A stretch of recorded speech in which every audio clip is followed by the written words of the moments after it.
बिस्मिल्लाहिर्रहमानिर्रहीम अस्सलाम वालेकुम। हमारे इस चैनल में आप सबका खुश आमदीद। दोस्तों, वेस्ट इंडीज के खिलाफ शाहीन शाह अफरीदी का जबरदस्त हैट्रिक। दोस्तों, पूरी दुनिया में शाहीन शाह अफरीदी ने एक बार फिर अपना लोहन मनवा लिया और साथ में शाहीन शाह अफरीदी की होने वाली बेगम इंशा अफरीदी ने भी अपने शोहर के इस कारनामे के बाद उनके लिए एक खसूसी तौर पर अपना पैगाम जारी किया है।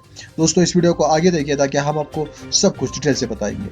लेकिन वीडियो में आगे बढ़ने से पहले आपसे गुजारिश करूंगा कि इस वीडियो को लाइक कीजिएगा, चैनल को सब्सक्राइब कीजिएगा और नीचे कमेंट बॉक्स में शाहीन शाह अफरीदी के लिए अपने प्यार भरे पैगामात लाजमी दीजिएगा। दोस्तों, शाहीन शाह अफरीदी ने वेस्ट इंडीज की टीम को आखिर में ऐसा दबोचा कि सब हैरान रह गए और हैट्रिक भी ले ली। दोस्तों, साथ में इंशा अफरीदी ने भी शाहीन शाह अफरीदी के लिए जबरदस्त पैगाम जारी किया और कहा कि शाहीन, तुम कौम के हीरो हो और ऐसे ही अपने कौम के लिए परफॉर्मेंस देते रहो। दोस्तों, शाहीन शाह अफरीदी ने इससे कबल ICC T20 वर्ल्ड कप में जिस तरह की परफॉर्मेंस की थी उसकी तो मिसाल नहीं मिलती। ताहम शाहीन शाह अफरीदी से आखिर में कुछ गलतियां हुई थी जो अब ऐसा लग रहा है कि शाहीन शाह अफरीदी ने वो अपनी गलतियां सुधारी है। दोस्तों, शाहीन शाह अफरीदी के लिए नीचे कमेंट बॉक्स में अपने प्यार भरे पैगामात लाजमी दीजिएगा। इस वीडियो को लाइक कीजिएगा, चैनल को मजीद वीडियोस देखने के लिए जरूर सब्सक्राइब कीजिए। मैं मिलना चाहूंगा आपसे अगले वीडियो में, तब तक के लिए इजाजत दीजिए। अल्लाह हाफिज।